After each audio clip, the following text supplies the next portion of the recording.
Hello everyone, myself Simran. I'm come back with chapter 1 Challenges of Nation Building.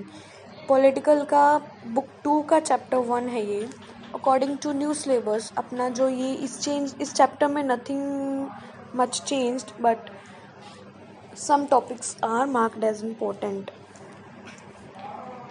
Here I will collect some important topics with their important definitions and notes. I provide the note of this chapter. So let us start our chapter with chapter 1 Challenges of Nation Building. Topic first है 3 challenges. इस chapter में अपनी government को 3 challenges face करने पड़े थे अपने nation को बिल्ड करने के लिए. नंबर 1 था यूनिफिकेशन ऑफ स्टेट्स की यूनिफिकेशन के लिए क्या क्या किया उन्होंने. The first and immediate challenge was to shape a nation that was united. India was a land of continental size and diversity. India जो है कॉन्टिनेंटल साइज एंड डाइवर्सिटी, इसका मतलब है डाइवर्सिटी मतलब वैरायटी ऑफ कल्चर्स यहाँ पे present हैं, एक से एक कल्चर यहाँ पे प्रेजेंट है. तो ये चैलेंज होगा कि उसको शेप कैसे देंगे. It was spoken different languages. लोग बहुत से डिफरेंट कल्चर्स को फॉलो करते हैं, लोग अलग अलग लैंग्वेजेस बोलते हैं. इसको यूनिटी में कैसे लेके आना है, ये एक बिग चैलेंज था हमारे नेशन के लिए, आई मीन गवर्नमेंट के लिए. और क्या क्वेश्चन एक राइज होके आ रहा था, would India survive as unified country. Nation को कंट्री भी कह सकते हैं. तो क्वेश्चन यही बनता है कि इतने लोग हैं, इतनी डाइवर्सिटीज़ हैं, इतने रिलीजन हैं, इतने कल्चर हैं, इतनी लैंग्वेजेस हैं, क्या हमारा ये नेशन यूनिफाइड हो सकता है, एक यूनिटी में आ सकता है.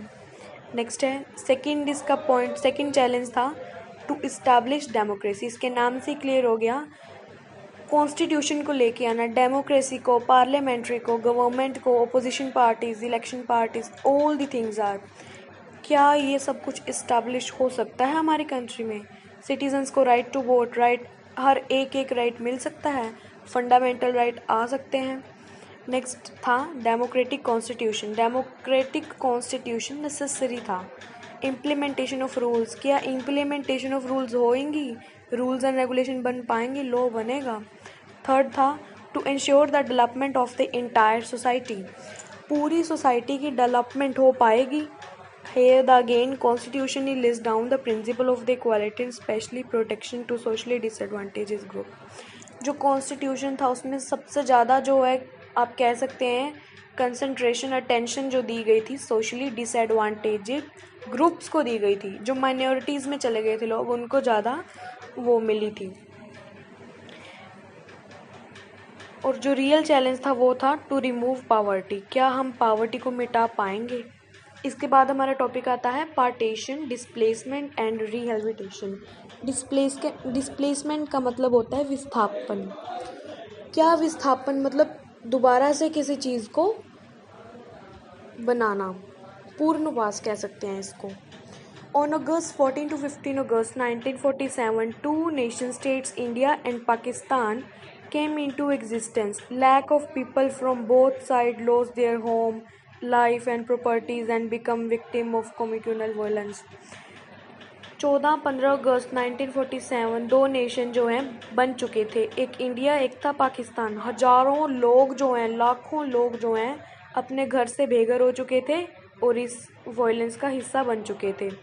On the basis of Muslim majority belt west and east Pakistan was created which were separated by the a long expansion of Indian territory. जो दो नेशन बन चुके थे मुस्लिम के, दो on the basis of Muslim जो है वेस्ट में भी ज़्यादा थे और जो हैं ईस्ट में भी ज़्यादा थे. तो जो वेस्ट बंगाल और ये ईस्टर्न पार्ट, ये पाकिस्तान, ये जो पंजाब साइड है, ये जो है मुस्लिम मेजोरिटीज़ ने ले लिया था.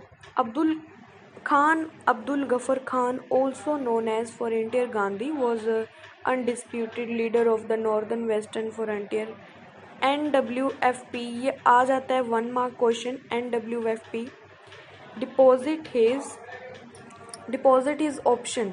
इन्होंने जो है अपना एक राय दी कि मेरे अकॉर्डिंग चलो भी हम ये जो नेशन है इसको हम डिवाइड नहीं होने देंगे और लोगों की डिमांड्स भी हम पूरी करेंगे, उन्होंने ये कहा था.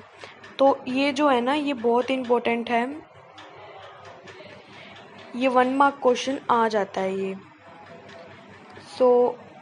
इसके बाद है कॉन्सिक्वेंसेस ऑफ पार्टीशन। पार्टीशन के क्या क्या कॉन्सिक्वेंसेस थे। पार्टीशन के लिए कॉन्सिक्वेंसेस थे कि अब जो है बहुत कुछ उसको फेस करना पड़ेगा गवर्नमेंट को हमारे कॉन्स्टिट्यूशन को इस्टेब्लिश करने के लिए। तो अब वो देखते हैं कि वो क्या कर सकती है गवर्नमेंट। आगे हम इनमें पढ़ेंगे जा कर के देखेंगे। The year 1947 was year of one of the largest most unplanned. मतलब ये जो साल था ना, किसी ने प्लान नहीं किया था कि कुछ ऐसा भी हो सकता है। आगे जाके हम देख पाएंगे इसको। ओके, कॉन्सिक्वेंसेस में पता चला कि जो 1947 ईयर था वो एक अनप्लान्ड ईयर था। मतलब लोगों ने सोचा नहीं था कि हम रात को इंडिपेंडेंस मिलेगी और हम घर से बेघर हो जाएंगे। और जो minorities on both side minorities थी, उनके लिए शेल्टर थे, रिफ्यूजी कैंप थे। जो लोग पाकिस्तान से इंडिया आए थे उनको हम रिफ्यूजी बोलते हैं, और उनके लिए कैंप्स लगे थे। वुमेन्स के साथ बहुत ज़्यादा आप कह सकते हो यहाँ पे बहुत ही ज़्यादा गलत काम हुए, क्योंकि जो ये फोर्सफुली था ना, इनका जो पार्टीशन था, वो अपनी जो लेडीज़ थी उनको फोर्सफुली उनका रिलीजन चेंज करवा देते थे। हिंदू थी तो उसको मुस्लिम बना देते थे। तो ये सब कुछ प्रॉब्लम जो फेस करनी पड़ी बच्चों को, औरतों को, बूढ़ों को, ये ज़्यादा प्रॉब्लम फेस करनी पड़ी सबको इनफैक्ट। गवर्नमेंट अप्रोचेस क्या क्या हैं, अब ये भी इम्पोर्टेंट टॉपिक है गवर्नमेंट अप्रोचेस। अब यहाँ पे अगर सिंपल वर्डिंग में देखें तो गवर्नमेंट अप्रोच थी, 3 चीज़ें उन्होंने यहाँ पे कंसीडर करी थी। नंबर 1 थी the people of the most princely states clearly wanted to become part of Indian union. Government approaches में हमने एक चीज़ देखी, जो people of princely states clearly wanted to become part of Indian union. अब जो प्रिंसली स्टेट वो state हैं जहाँ पे राजाओं के जो थे रूल चलते थे, सरकार की इतनी नहीं चलती थी जितनी राजा की चलती थी। तो वहाँ के लोग चाहते थे भी हमें भी डेमोक्रेसी मिले, राइट टू वोट मिले। तो एक तो ये हो गया। सेकंड था government was prepared to flexible in give account autonomy to some regions. जो गवर्नमेंट थी उसने जो ये हमारी राजा थे उनके आगे एक प्रस्ताव रखा कि हम आपको ऑटोनॉमी दे देंगे, आप हमारे साथ जो है साइन कर लीजिए। नेक्स्ट है the rural of the most of the state sign document called instrument of association, but Junagadh, Hyderabad, Kashmir and Manipur provide more difficult than the rest. जो जूनागढ़ है, हैदराबाद और कश्मीर और मणिपुर, इन्होंने वो डॉक्यूमेंट साइन करने से मना कर दिया था कि हम आपकी स्टेट डॉक्यूमेंट साइन नहीं करेंगे, हम अपनी स्टेट को गवर्नमेंट के हाथ में नहीं देंगे, हम इसको खुद रूल करेंगे। The government of the India succeeded in persuading the Maharaja of Manipur into signing a merger agreement. जो ये एग्रीमेंट था गवर्नमेंट ने सक्सीड हो गई साइन करवाने में। ओके, तो रिकॉग्निशन ऑफ स्टेट। अब स्टेट की रिकॉग्निशन कैसे होती है, मतलब रीऑर्गेनाइज्ड कैसे की जाती है, इनकी बाउंड्रीज कैसे मार्क करते हैं कि ये स्टेट इतनी है। जैसे लाइक हरियाणा है, राजस्थान है, तो इसकी बाउंड्री कहाँ कहाँ तक होगी, ये सब चीज़ें कैसे हुई। Let us discuss. Congress during national movement Indian National Congress recognise the demand of state recognition on linguistic basis. जो कांग्रेस पार्टी थी उसने बोला कि जो स्टेट्स हैं लिंग्विस्टिक मतलब लैंग्वेज के बेस पे स्टेट्स को डिवाइड करो, इससे इंडिया की यूनिटी बनी रहेगी। बट कुछ हुए ऐसे डिसीजंस की लाइक गवर्नमेंट को खतरा था कि अगर हमने लिंग्विस्टिक बेस पे कर दिया तो पार्टीशन दोबारा हो सकता है, दोबारा से कोई ना कोई झगड़े हो सकते हैं। बट ड्यू टू दिस बहुत सारे लोगों ने प्रोटेस्ट किया है और फिर जाके हमें स्टेट रिकॉग्निशन मिली थी, और जो ये थी सभी स्टेट्स के लिए थी। इनफैक्ट अभी एट द प्रेजेंट इंडिया की जो जितनी भी स्टेट्स हैं सभी लिंग्विस्टिक बेस पर डिवाइड हैं। Okay, on the basis of this report all states recognition act was passed 1956। जो 1956 में रिकॉग्निशन एक्ट पास हो चुका था, जिसने क्रिएट की थी 14 स्टेट 6 यूनियन टेरेटरीज। गवर्नमेंट ने 14 स्टेट मार्क की और 6 यूनियन टेरेटरीज। अब कुछ यहाँ पे इंपॉर्टेंट फैक्ट्स हैं, 1 मार्क क्वेश्चन आ जाता है थ्रिस्ट विद डिग्निटी, ये किसने दिया? ये स्पीच जो थी, ये वर्ड्स किसने बोले? अपने प्राइम मिनिस्टर ने बोले, पंडित जवाहरलाल नेहरू ने। ये बहुत ही याद रखने वाली चीज़ है, ये 1 मार्क क्वेश्चन ज़रूर आता है। नेक्स्ट है आफ्टर, हाँ, चैलेंजेस 3 मार्क्स क्वेश्चन में 119 challenges you can write here. Mohammad Ali Jinnah, 2 nation theory किसके द्वारा दी गई थी? मोहम्मद अली जिन्ना के द्वारा। ओके। 4th पॉइंट है partition of 1947 was most abroad and plan. Same thing, partition के टाइम कौन क्या क्या हुआ, ये सब कुछ भी आ सकता है 2 और 3 मार्क्स में। नेक्स्ट है आफ्टर इंडिपेंडेंस। अब इसका ब्रीफ समरी लेते हैं एक बार, इस चैप्टर की क्या बनती है।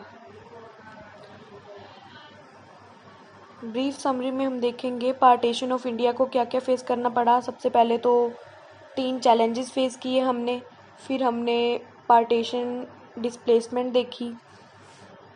पार्टीशन डिस्प्लेसमेंट में जितनी वो औरतें, बूढ़े, बच्चे जिन्होंने क्या क्या फेस किया, पोइट्स ने क्या क्या लिखा पार्टीशन के बारे में, वो सब कुछ बताना है।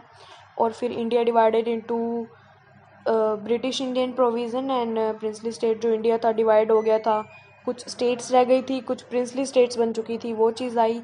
इसके बाद independence, integration of princely state into Indian union. अब जो प्रिंसली स्टेट थी उनको इंडियन यूनियन कैसे बनाई, एक बिग चैलेंज आया था। फिर उसके बाद गवर्नमेंट अप्रोचेज आई थी, गवर्नमेंट ने कैसे सरदार वल्लभ भाई पटेल ने स्टेट्स को ऐसे रिकॉग्नाइज कर लिया था। इसके बाद जो है Hyderabad was the largest princely states. Hyderabad state है ना, इसके बारे में ज़रूर पढ़ना, आपकी एनसीईआरटी में कुछ लाइंस गिवन होंगी, यू जस्ट रीड आउट। उसके बाद हमें पता चला जो स्टेट कमीशन बन गई थी 1956 में, और ये 14 स्टेट्स लीड हो गई थी, हमारी 14 स्टेट बन चुकी थी, इनकी बाउंड्री मार्क हो गई थी। अब कुछ यहाँ पे 1 मार्क्स के वर्ड्स हैं। ब्रिटिश इंडिया प्रोविज़न क्या था, प्रिंसली स्टेट क्या थी, निज़ाम कौन था, निज़ाम रूरल था हैदराबाद का, और दुनिया का सबसे अमीर आदमी था। स्टेट रिकॉग्निशन कमीशन क्या थी, जस्ट ये 1 मार्क क्वेश्चन है, you can just read out. With this, our chapter was ended.